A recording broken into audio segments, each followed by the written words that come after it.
Salam, selamat pagi Bapak Ibu Saudara, apa kabar? Salam sehat bagi kita sekalian. Kembali lagi kita berjumpa di dalam Morning Call GPIB bersama saya Pendeta Wita Akihari Paputungan, Pendeta Jemaat GPIB Immanuel Palembang. Sebelum kita memulai berbagai aktivitas kita sepanjang hari ini, mari bersama Bapak Ibu kita merenungkan sabda kebenaran firman Tuhan. Namun sebelumnya kita berdoa mohon pimpinan Roh Kudus. Kita berdoa. Allah Bapa yang bertahta di dalam kerajaan sorga, kami bersyukur pada pagi hari ini kami boleh bangun dengan kesehatan dan kekuatan yang baru yang berasal daripadamu. Kami rindu kembali Bapa merenungkan akan sabda kebenaran firman-Mu yang akan menjadi landasan kami untuk melakukan berbagai aktivitas panjang hari ini. Curahkanlah Roh Kudus-Mu di dalam kehidupan kami supaya kami senantiasa dapat mengerti setiap firman Tuhan yang kami baca dan kami renungkan, sehingga kami pun Bapa di dalam keberadaan kehidupan kami boleh menyenangkan hati Tuhan. Berfirmanlah dalam kehidupan kami ya Allah, karena kami anak-anak-Mu telah sedia untuk mendengarnya. Di dalam nama Tuhan Yesus Kristus Sang Firman yang hidup, kami berdoa dan mengucap syukur kepada Bapa di sorga. Amin. Bapak Ibu Saudara, firman Tuhan kita pada pagi hari ini diberitakan dari Injil Markus pasal 9. Injil Markus pasal 9 ayatnya yang ke-42 sampai dengan ayatnya yang ke-50. Yang tertulis demikian, siapa yang menyesatkan orang tentang garam? Barang siapa menyesatkan salah satu dari anak-anak kecil yang percaya ini, lebih baik baginya jika sebuah batu kilangan diikatkan pada lehernya, lalu ia dibuang ke dalam laut. Dan jika tanganmu menyesatkan engkau, penggalah, karena lebih baik engkau masuk ke dalam hidup dengan tangan kudung daripada dengan utuh kedua tanganmu dibuang ke dalam neraka, ke dalam api yang tak terpadamkan. Di tempat itu ulatnya tidak akan mati dan apinya tidak akan padam. Dan jika kakimu menyesatkan engkau, penggalah, karena lebih baik engkau masuk ke dalam hidup yang dengan timpang daripada dengan utuh kedua kakimu dicampakkan ke dalam neraka. Di tempat itu ulatnya tidak akan mati dan apinya tidak akan padam. Dan jika matamu menyesatkan engkau, cungkilah, karena lebih baik engkau masuk ke dalam kerajaan Allah dengan bermata satu daripada dengan bermata dua dicampakkan ke dalam neraka, di mana ulat-ulat bangkai tidak mati dan api tidak padam, karena setiap orang akan digarami dengan api. Garam memang baik, tetapi jika garam menjadi hambar, dengan apakah kamu diasinkan? Hendaklah kamu selalu mempunyai garam dalam dirimu dan selalu hidup berdamai yang seorang dengan yang lain. Demikianlah firman Tuhan.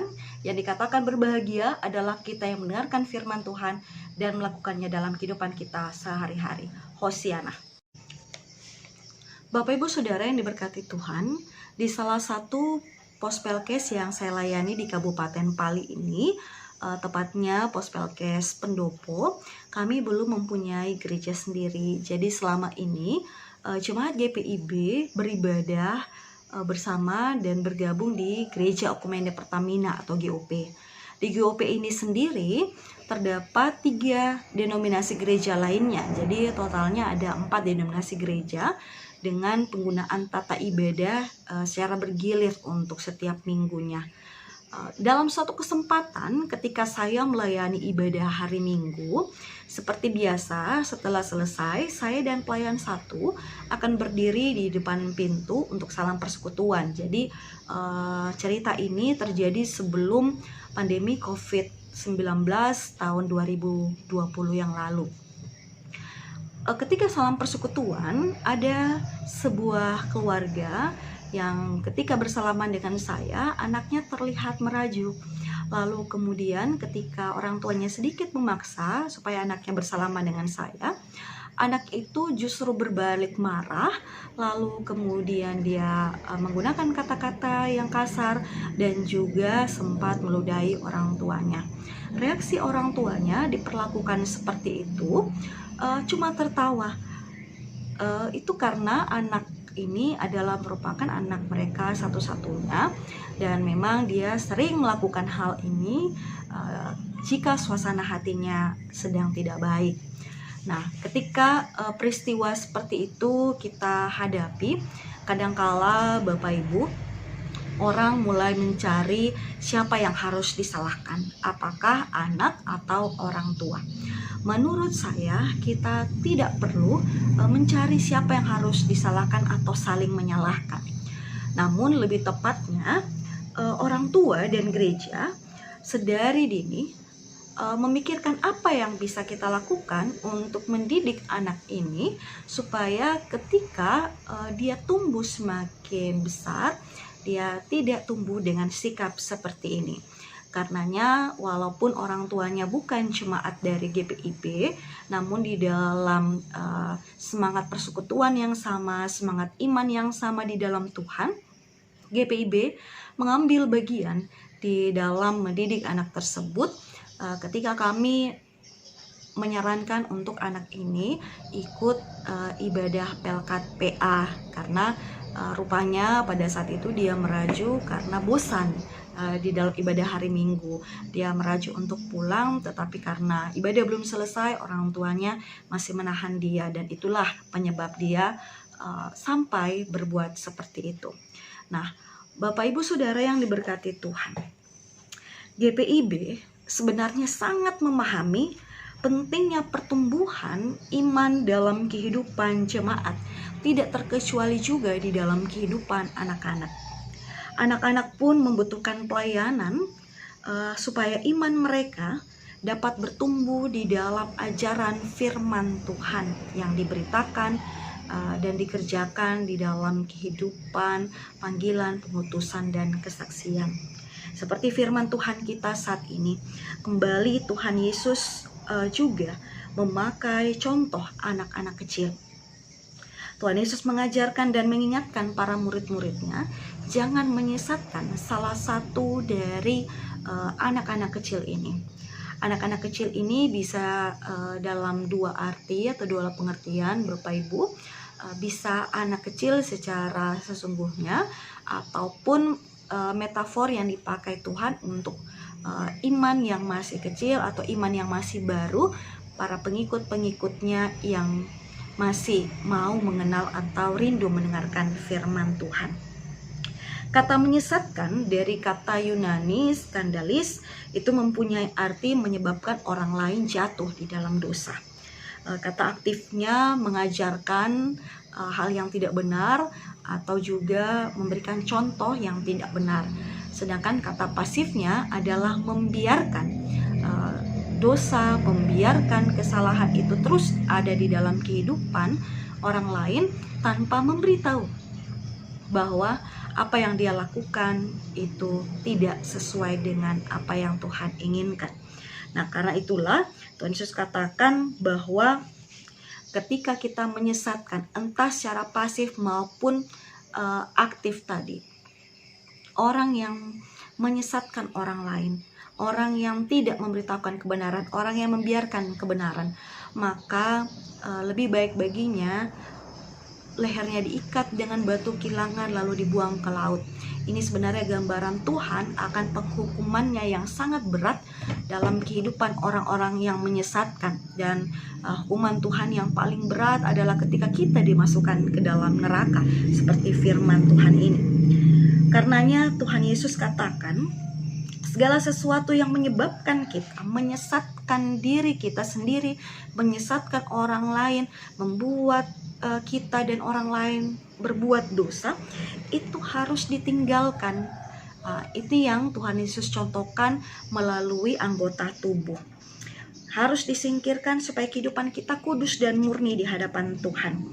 Dan kita juga hidup berkenan, dapat menjadi garam dan terang di dalam dunia ini sebagaimana yang Tuhan Yesus perintahkan.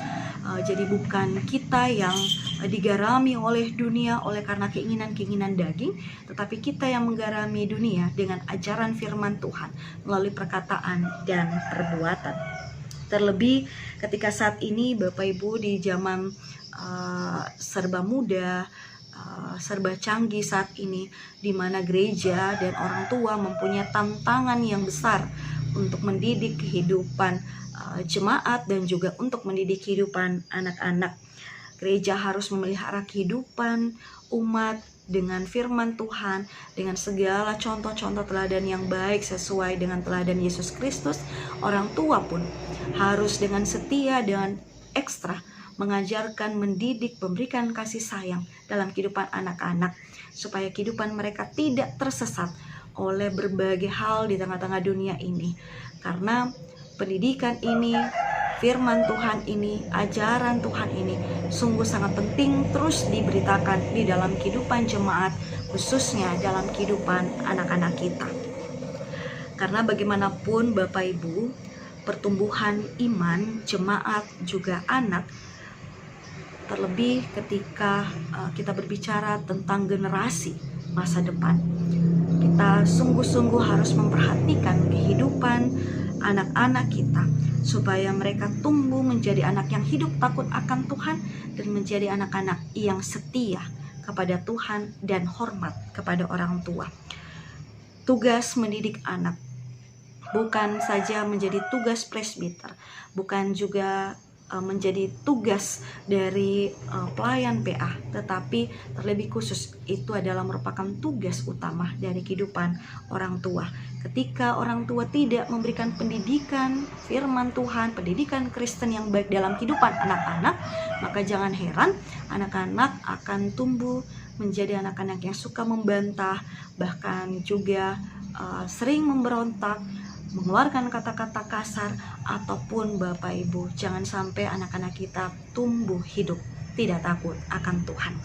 Pentingnya firman Tuhan, pentingnya pengajaran, pentingnya memberikan contoh teladan yang baik, kebenaran dalam kehidupan anak-anak dan juga sesama. Itu yang Tuhan tekankan di dalam kehidupan kita saat ini. Kalau kita tidak hidup benar di hadapan Tuhan, maka kehidupan kita akan tersesat, kita pun menyesatkan orang lain, dan kita pun dibawa di dalam penghukuman Tuhan. Karena itu Bapak Ibu, mari melalui firman Tuhan kita saat ini, Tuhan mau katakan, perbaiki kehidupan kita, murnikan kehidupan kita, kuduskan kehidupan kita yang diumpamakan dengan garam dan api ini, sehingga kehidupan kita boleh memberikan contoh yang baik dalam kehidupan banyak orang. Tidak ada kata terlambat, karena memang pertumbuhan iman itu, proses untuk iman itu membutuhkan waktu, dan di dalam proses dan waktu Tuhan akan meneguhkan kita supaya kita menjadi sungguh-sungguh anak yang hidup taat kepada Dia. Tidak ada kata terlambat. Seperti anak kecil ini, puji Tuhan, di dalam tuntunan Roh Kudus dan juga melalui kehidupan gereja yang dipercayakan dalam pengurusan anak ini, Pelkat PA bekerja sama dengan orang tua, kemudian bisa merubah sikap anak ini, bukan saja menjadi anak yang lebih baik dan manis, tetapi anak ini semakin rajin dan aktif untuk mengikuti kegiatan-kegiatan di gereja. Bapak Ibu Saudara, ingatlah, panggilan hidup kita ini adalah merupakan panggilan hidup yang mau untuk senantiasa dipakai Tuhan menggarapi dunia ini. Ingatlah juga bahwa anak adalah anugerah Tuhan, dan peran sebagai ayah dan ibu sangat istimewa dan tidak pernah tergantikan. Kita wajib mendidik, kita wajib mengajarkan anak-anak kita untuk hidup takut akan Tuhan dan taat kepada Tuhan. Serta mintalah Roh Kudus untuk memampukan kita menjaga kehidupan diri kita supaya tidak tersesat dan tidak menyesatkan orang lain. Sehingga Bapak Ibu, kehidupan kita ini dapat menjadi kehidupan yang berkenan di hadapan Tuhan, dan kita semakin diberkati oleh Tuhan. Tuhan Yesus memberkati Bapak Ibu. Selamat memberikan contoh teladan yang baik dan benar, dan kiranya firman Tuhan kita saat ini memberkati kita sekalian. Amin. Kita berdoa. Allah Bapa yang bertahta di dalam kerajaan sorga, kami bersyukur pada saat ini kami telah mendengarkan akan sabda kebenaran firman-Mu. Berkatilah kami Tuhan sebagai anak-anak-Mu, supaya firman Tuhan yang kami dengar pada pagi hari ini boleh senantiasa kami lakukan di dalam keberadaan kehidupan kami, di dalam aktivitas kami, dan Tuhan mampukan kami menjadi teladan yang baik di dalam kehidupan sesama, terlebih untuk kehidupan anak-anak yang kami kasihi di tengah-tengah persekutuan kami. Tuhan berkati di dalam setiap tugas tanggung jawab aktivitas yang akan kami kerjakan sepanjang hari ini. Peliharalah kami, tolonglah kami, dan mampukan kami Bapa menjalani hari ini dengan penuh syukur kepada Tuhan. Bahkan kami mengandalkan Tuhan di dalam setiap aktivitas kami, supaya di dalam penyerahan kehidupan kami yang penuh kepada Tuhan, kami boleh memperoleh berkat-Mu Bapa, dan kami juga dimampukan untuk menjadi saluran berkat di dalam kehidupan sesama dan juga di dalam kehidupan saudara seiman kami. Kami bersyukur atas berbagai berkat yang telah kami terima, khususnya kami boleh bangun pada pagi hari ini. Tuhan berkati. Biarlah apapun yang kami kerjakan Bapa berkenan di hadapan hadirat Tuhan. Bahkan Tuhan pun memberkati untuk presbiter, untuk fungsionaris majelis sinode, untuk program morning call yang senantiasa Tuhan pakai untuk memberitakan firman-Mu, bahkan juga untuk melayani kehidupan setiap jemaat GBIB dimanapun kami berada. Kiranya damai sejahtera Tuhan senantiasa ada di dalam kehidupan kami, bahkan di dalam penyerahan diri penuh kepada Tuhan. Kami menyerahkan hari-hari kami. Bapa, ini kami anak-anak-Mu yang datang mengucap syukur dan berdoa kepadamu. Ampunilah segenap salah dan dosa kami Bapa yang kami perbuat kepadamu, baik sengaja ataupun tidak sengaja kami lakukan yang tidak berkenan di hadapan hadirat Tuhan. Bukalah tingkap-tingkap berkat-Mu di dalam kehidupan kami, sehingga kami pun anak-anak-Mu Bapa boleh tercurah oleh kasih-Mu yang senantiasa menaungi kehidupan kami sepanjang hari ini dan sepanjang hari-hari kehidupan kami. Ini doa syukur, ini doa permohonan kami Bapa, yang kami bawa hanya di dalam satu nama, yakni nama Yesus Kristus Tuhan, yang adalah juru selamat kami yang hidup sekarang sampai selama-lamanya. Terpujilah nama-Mu Tuhan, amin. Bapak Ibu, selamat melanjutkan aktivitas. Tuhan Yesus memberkati.